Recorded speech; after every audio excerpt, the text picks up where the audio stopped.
সুপ্রভাত বন্ধুরা, সবাই তোমরা কেমন আছো? আশা করছি তোমরা সবাই খুব ভালো আছো এবং সুস্থ আছো। আমিও ভালো আছি। তোমাদের সবার সুস্থতা কামনা করি। আমি চৈতালি আমার আরও একটা নতুন ব্লগ শুরু করছি।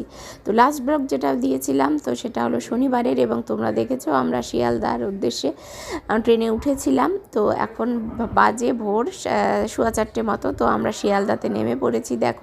দেখতেই পাচ্ছ কতটা ভিড়। শিয়ালদা স্টেশনে নেমেছি। তো রাত্রেবেলা ঘুম হয়েছে মোটামুটি, যেহেতু আমি এখন একটু ঘুমের হালকা ওষুধ দিয়েছে ডাক্তারবাবু, তো যার জন্য একটু ঘুমিয়েছি। তো মুখ চোখের অবস্থা দেখো, চুল টুল কীরকম অবস্থা। তো আমরা এখন স্টেশন থেকে বেরিয়ে আসলাম, বাইরে আমরা অপেক্ষা করছি। এখন আমরা ক্যাব বুক করে নিয়েছি, তো ক্যাবের জন্য আমরা এখন অপেক্ষা করছি। তো ক্যাবে করে আমরা এখন যাব নিউ টাউনে। আমার হাজব্যান্ডের মানে স্কুলের কলিগ ছিল, মানে স্যার, মানে আমার হাজব্যান্ডকে মানে সন্তানের মতো দেখে, খুব ভালোবাসে, ছেলের মতো স্নেহ করে। তো ওনারই ফ্ল্যাটে আমরা এখন যাব। ওনার নিউ টাউনে ফ্ল্যাট ওনারা নতুন নিয়েছেন, তো সেই ফ্ল্যাটে আমরা যাব। তো যার জন্য ক্যাব বুক করা হয়েছে। তো আমরা এখন ওয়েট করছি ক্যাব কতক্ষণে আসে, তো তার জন্য। তো দেখো হালকা হালকা কিন্তু এখন অন্ধকার রয়েছে চারিদিকে, যেহেতু লাইট, তো সেই জন্য বোঝা যাচ্ছে না। তো আলটিমেটলি আমরা ক্যাবে উঠে পৌঁছেও গিয়েছি নিউ টাউন। তো তার ওঠা আমি আর ভিডিও করিনি। তো এখন আমরা নিউ টাউন পৌঁছে গিয়েছি। বিশাল বড় এরিয়া নিয়ে এটা হাউজিং, মানে ফ্ল্যাট কমপ্লেক্স বলতে পারো। খুব ভালো লাগলো এই জায়গাটা। আর নিউ টাউন এলাকাটা তো খুবই ভালো, পরিষ্কার পরিচ্ছন্ন এবং একদম শান্ত নিরিবিলি জায়গা। আমার হাজব্যান্ডের তো ভীষণই প্রিয় জায়গা বলতে পারো। তো আমারও ভালো লাগছিল। চারিদিকে এত ফ্ল্যাট, মানে বিশাল বড় এলাকা নিয়ে। তো দেখো চারিদিকটা, এটা তো মানে কিছুই দেখাতে পারলাম না, চারিদিকে ভর্তি। তো আমাদের একটু বিল্ডিংটা খুঁজে পেতে অসুবিধে হচ্ছিল। তো আমরা চারিদিকে একটু ঘুরে টুরে কিছুক্ষণ সময় লাগলো বিল্ডিংটা খুঁজতে, যেহেতু আমরা এবার প্রথমবারে এসেছি। তো অবশেষে আমরা মানে একটু এদিক ওদিক ঘোরার পরে বিল্ডিংটা খুঁজে পেয়েছি। তো আমরা এখন যাচ্ছি সেই উদ্দেশ্যেই। তো এখন যাব, চলো তোমরাও কিন্তু দেখতে থাকো।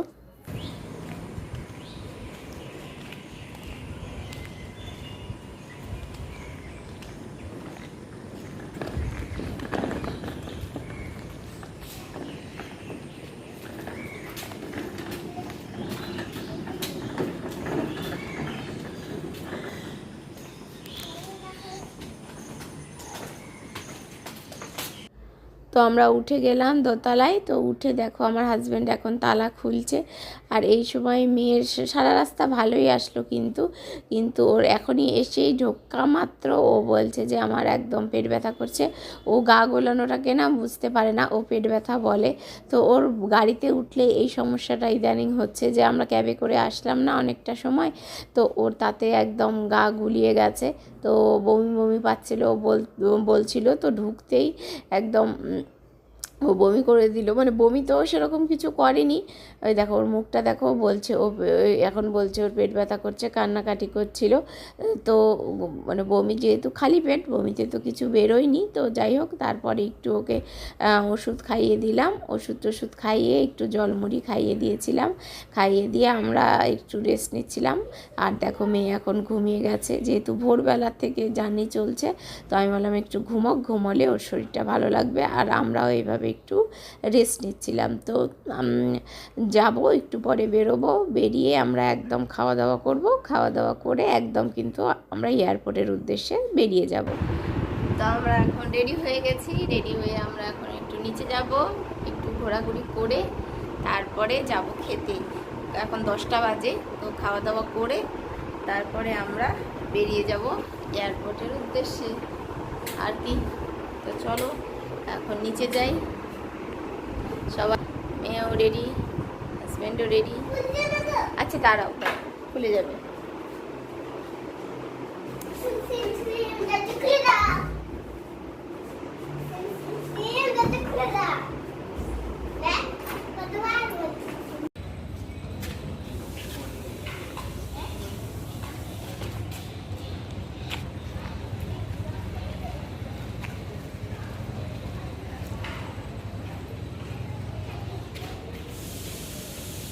বাইরে এত গরম, কি বলবো, বাপরে বাপ, যেমন রোদ্রু তেমন গরম। তোমাকে দেখাইনি, তো হাঁপিয়ে গেছি, লাঞ্চ করে আসতেই একদম অবস্থা খারাপ, খেতে তো পারলামই না। এখানে আশেপাশে সেরকম বড় হোটেল কিছু নেই, তো এই সেরকম নর্মাল একটা হোটেল, খাওয়া দাওয়া সেরকম ভালো মানে খেতে পারলাম না। একটু ফ্রুটস কিনে নিলাম যার জন্য, আর তোমার কেক, বিস্কিট, চকলেট এগুলো তো আছেই সাথে। তো এই খাওয়া দিয়ে তো আর থাকা যাবে না, ওই জন্য ফ্রুটস নিয়ে নিলাম। হ্যাঁ, তো একটু পরে আমরা বেরোবো, এখন 11টা বাজে। হ্যাঁ, মেয়ে তো কেক কিনেছে, ঠিকই আছে। 11টা বাজে, তো আমরা কটার দিকে বেরোবো গো? 11:30। আমাদের ফ্লাইট আছে 2:30টায়, আর তাহলে আমরা বেরোবো আমাদের 12টার দিকে বেরোবো হয়তো। হ্যাঁ, তো ঠিক আছে, তোমরা দেখতে থাকো। গরমে একদম কাহিল হয়ে গেছে, দেখো এসে ঠিক আছে, তো পরে দেখা হচ্ছে। তো এখন 12টা পার হয়ে গেছে প্রায় একটু, তো আমাদের ক্যাবও চলে এসেছে, ক্যাব বুক করা হয়েছে। তো আমরা দেখো এখন ক্যাবে জিনিসপত্র ঢোকাচ্ছি। আমাদের তো বেশি লাগেজ নেই, এই 3টে মাত্র ব্যাগ। তো এখন চলো এয়ারপোর্টে যাওয়া যাক। তো আমার মেয়ের এটা প্রথম ট্রেন বলছি, সরি, প্লেনের ওঠা। তো মেয়ে যার জন্য ভীষণই এক্সাইটেড, খুবই আনন্দিত, কিন্তু এই যে এই ক্যাবেই উঠতে চাচ্ছে না, ও কিছুতেই গাড়িতে উঠতে চাচ্ছে না, ওর নাকি বমি বমি পায় এরকম বলছে। তো যাই হোক, ক্যাব ছাড়া তো উপায় নেই, যেতে তো হবেই। তো দেখো আকাশটা এতটা সুন্দর, তখন রৌদ্র ছিল, আবার একটু পরে বৃষ্টি নেমে গেছে, তো হালকা হালকা বৃষ্টি হয়েছে, বেশি বৃষ্টি না। তো এখন ওয়েদারটা একটু তুলনামূলক ঠান্ডা হয়েছে। তো আগেরবার কিছুদিন আগে যখন কলকাতা এসেছিলাম তখন তো মারাত্মক গরম ছিল, তখনকার চেয়ে এখন গরমটা একটু হলেও কম রয়েছে। তো যাই হোক, চলো এখন যাওয়া যাক এয়ারপোর্টে। আমরা তো আগেও হায়দ্রাবাদ এসেছি, মানে আমার বাবা যখন বেঁচে ছিল, তো বাবা, মা, আমি এবং আমার হাজব্যান্ড আমাদের বিয়ের পর আমরা হায়দ্রাবাদ, ভাইজাগ আমরা এসেছিলাম ঘুরতে। তো তখন আমরা ফ্লাইটে করেই এসেছিলাম, তো যার জন্য আমরা ফ্লাইটে চড়েছি, 2বার ফ্লাইটে চড়েছি, কিন্তু আমার মেয়ে তো চড়েনি। মেয়ের এটা প্রথম মানে ফ্লাইটে চড়া। মেয়ে এক্সাইটেড, তার সাথে আমরাও। তো দেখো এই যে বিশ্ব বাংলা গেট, এটা কি সুন্দর লাগে এই জায়গাটা দেখতে, ভীষণই ভালো লাগছিল দেখতে। তো এখান থেকে চলো আমরা এখন বেরিয়ে যাই আর কি।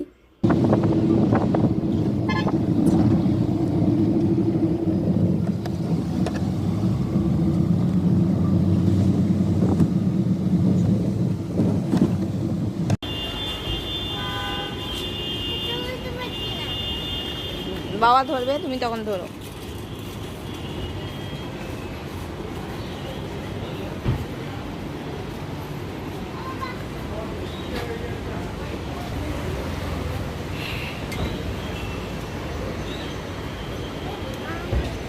থাক থাক থাক।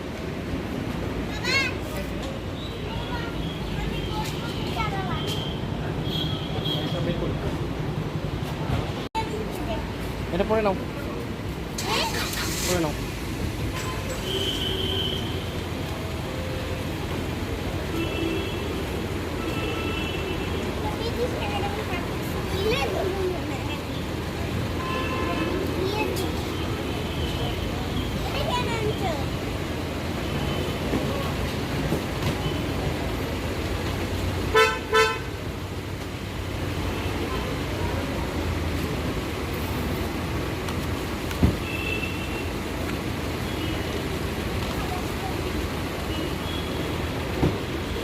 চলো চলো,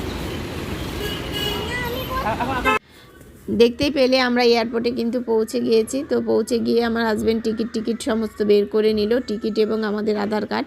মেয়ের যেহেতু আধার কার্ডটা বের করা হয়নি, তো যার জন্য ওর গলায় আমরা একটা স্কুলের আইডেন্টিটি কার্ড দিয়েছি, এবং আধার কার্ডের এমনি জেরক্সটা আমরা বের করে নিয়েছি। তো বের করে নিয়ে আমরা এখন টিকিট দেখিয়ে, আধার কার্ড দেখিয়ে আমরা এখন এয়ারপোর্টের মধ্যে ঢুকে গেলাম। তো দেখো, তো ভীষণই তো এক্সাইটেড আমরা রয়েছি। তো দেখা যাক, এখন অনেকটা টাইম ওয়েট করতে হবে, ফ্লাইট তো 2:30, আমরা তো অনেকটা আগে পৌঁছে গিয়েছি। তো এখন বসে থাকতে হবে, এদিকে ওদিকে ঘুরে বেড়াই, আর কি, আর তো কোনো কাজ নেই। আসলে একটা টেনশন থাকে, রাস্তাঘাটে জ্যাম থাকে নাকি ঠিক টাইমে পৌঁছতে পারবো কি না, তো যার জন্য একটু আগেই বেরিয়েছিলাম আমরা। তো এখানে এখন আমাদের লাগেজ চেকিং হবে, চেকিং করে আমাদের বড় ব্যাগটা তো চলে যাবে ফ্লাইটে, আর আমাদের এই ছোট ব্যাগটা, আমার ছোট ব্যাগ এবং আমার হাজব্যান্ডের ব্যাগটা, এই দুটো ব্যাগ আমাদের সাথে থাকবে। এই দুটো ব্যাগ আর দেবো না। এবং এখানে দোকান দেখে মেয়ে তো খুবই খুশি, চারিদিকে প্রচুর দোকান, কিন্তু সেগুলো আমাদের মধ্যবিত্তের নাগালের বাইরে, সব প্রাইস এতটা পরিমাণে হাই যে আমরা সেটাতে হাত দেওয়ার মতো উপায় নেই। তো একটা সামান্য একটা পেন্সিল বক্স আমার একটু পছন্দ হয়েছিল, সেটার দাম দেখলাম 500 টাকা। আমি বলছি কি থাক, আমি নেব না বাবা, কোনো দরকার নেই এইখান থেকে অন্ততপক্ষে কেনাকাটা করার। তো মেয়েকে অনেক ভুলিয়ে টুলিয়ে রাখা হয়েছে, বাইরে গিয়ে কিনে দেব এই করে। বাচ্চা তো, ওরা তো আর বোঝে না যে এখান থেকে জিনিসের মানে এখানে জিনিসের প্রাইস কতটা হাই। তো দেখো এখান থেকে প্লেনগুলো দেখতে এতটা ভালো লাগছিল। আমরা তো প্লেন সচরাচর দেখতে পাই না, আমাদের ওদিকে তো দেখাই যায় না, তো এখানে দেখতে খুব ভালো লাগছিল প্লেনগুলো। ওরা এদিকে বাবা এবং মেয়ে চারিদিকে একটু ঘুরে বেড়াচ্ছে, আর আমি এখানটা একটু বসেছিলাম লাগেজ দুটো নিয়ে। আর এদিকে প্লেন যাওয়া আসা করছিল, দেখতে বেশ ভালোই লাগছিল। তো দেখো দুদিক থেকে দুটো প্লেন যাচ্ছে, এই জিনিসটা দেখতে খুবই ভালো লাগছিল। তো এগুলো দেখাটাই তো আনন্দ। কিন্তু আমার মেয়ের দেখলাম যে যতটা আমরা এক্সাইটেড, ওর কিন্তু সেরকম কোনো ব্যাপারই না। আজকালকার বাচ্চাদের কি বলবো বলো, আমাদেরই মজা লাগে, কিন্তু ওদের অত সেরকম কিছু না। প্রথমে একটু দেখে নিল ব্যাস, তারপরে আর ওর কোনো ইন্টারেস্টই নেই। তো আমরা যে ফ্রুটস কিনেছিলাম, তো এখানে বসে আমরা একটু কলা আর আপেলগুলো এগুলো একটু খেয়ে নিচ্ছিলাম। দেখো মেয়ে জোর করে, মানে মেয়ে তো একদমই ভাত খেতে পারেনি, যেহেতু বললামই হোটেলটা অতটাও ভালো ছিল না। তো ওকে একটু দুটো কলা খাইয়ে দিয়েছি, কলা সাথে একটু আপেল খাইয়ে দিলাম, তাও একটু অন্তত পক্ষে পেটটা ভরবে এদিকে নিশ্চিন্ত থাকার জন্য। তো ওকে একটু খাইয়ে দিলাম। তো অনেকক্ষণ অপেক্ষা করার পরে ফাইনালি আমরা এখন বাসে উঠেছি, তো এয়ারপোর্টের বাসে। তো বাসে করে আমরা এখন যাচ্ছি। চলো প্লেনের কাছে আমাদেরকে এখন পৌঁছে দেবে, তো চলো প্লেনে ওঠা যাক।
বাবার সিট অন্যদিকে।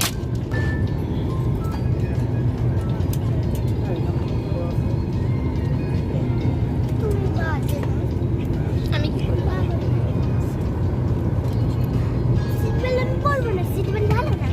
করতে হয় এখানে নিয়ে। তো অনেকক্ষণ অপেক্ষা করার পরে ফাইনালি আমাদের প্লেনটা ছাড়লো। আমাদের প্লেন ছাড়ার কথা ছিল 2:30-তে, কিন্তু 2:30-এর অনেক পরে 3টে পার হয়ে গিয়ে আমাদের কিন্তু ফ্লাইটটা ছাড়লো। ফ্লাইটেও অনেকটা লেট করলো এবং পৌঁছতেও কিন্তু আমাদের একটু ডিলে হলো। তো জানি না কেন, তো যাই হোক দেখো, তো প্লেন কেবল রানওয়ে দিয়ে যাচ্ছে। তো মেয়ে তো এই সময় খুবই খুশি, কিন্তু আমাদের 3জনের সিট 3 জায়গায় পড়েছিল। তো একজনকে রিকোয়েস্ট করে, মেয়ে তো একা বসতে পারবে না, তো একজনকে রিকোয়েস্ট করে আমরা সিটটা অ্যাডজাস্ট করে নিলাম। তো দেখো ফ্লাইট কিন্তু উড়ে গেছে এবং নিচ থেকে বিল্ডিংগুলো দেখতে ভীষণই ভালো লাগে। একদম মনে হয় ছোটো ছোটো ম্যাচের বাক্সের মতো লাগে, মনে হয় দেশলাইয়ের বাক্স এরকম লাগে। তো ধীরে ধীরে আমরা এখন ওপরের দিকে উঠছি। তো চলো তোমরাও দেখতে থাকো।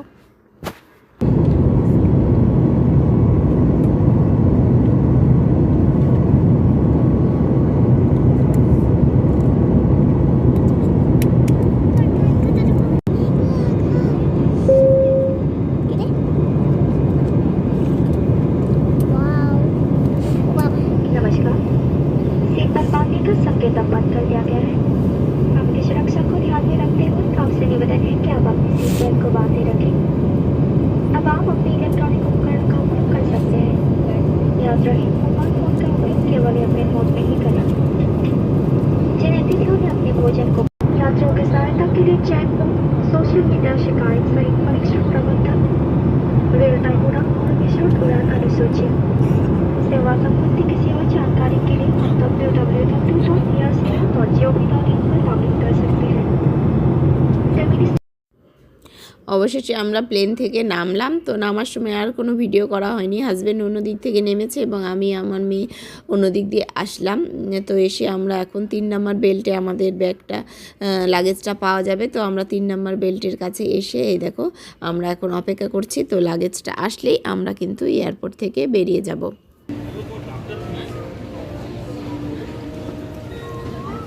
হ্যালো, নেমে পড়েছি আমি ব্যাগের জন্য।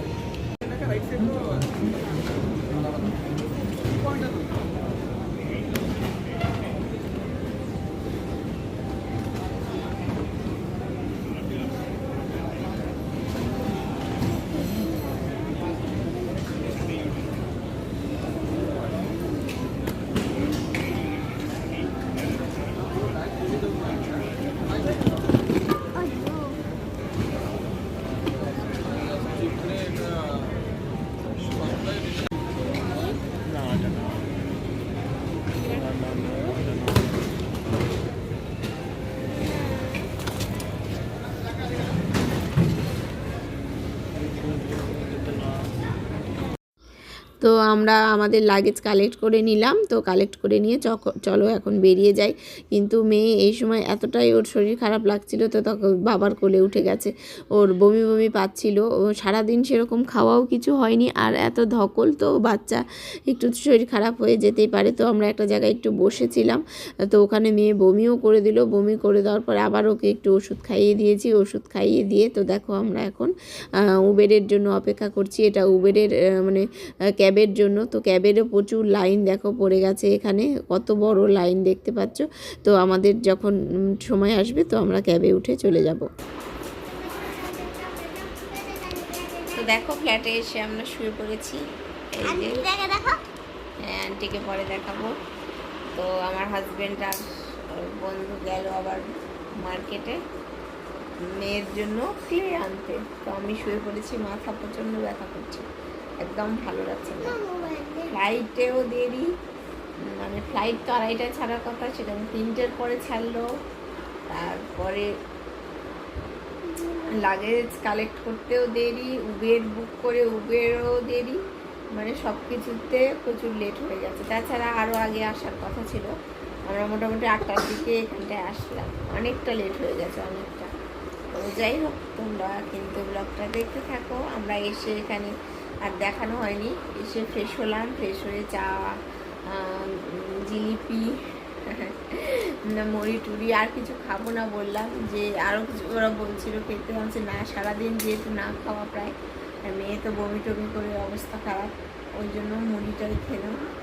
চা, মুড়ি, জিলিপি এগুলোই খাওয়া হলো। খেয়ে দিয়ে এখন একটু রেস্ট নিই। এখন 8:30 মতো বাজে, 8:30। তো ঠিক আছে, তোমাদের সাথে আবার পরে দেখা হবে। ঘুমও পাচ্ছে, প্রচণ্ড ঘুম পাচ্ছে। তো এখন তো আর ঘুমানো যাবে না। তো যাই হোক, একটু শুয়ে থাকি চোখটা বন্ধ করে, রেস্ট নিই। তোমরা কিন্তু ব্লগটা দেখতে থাকো।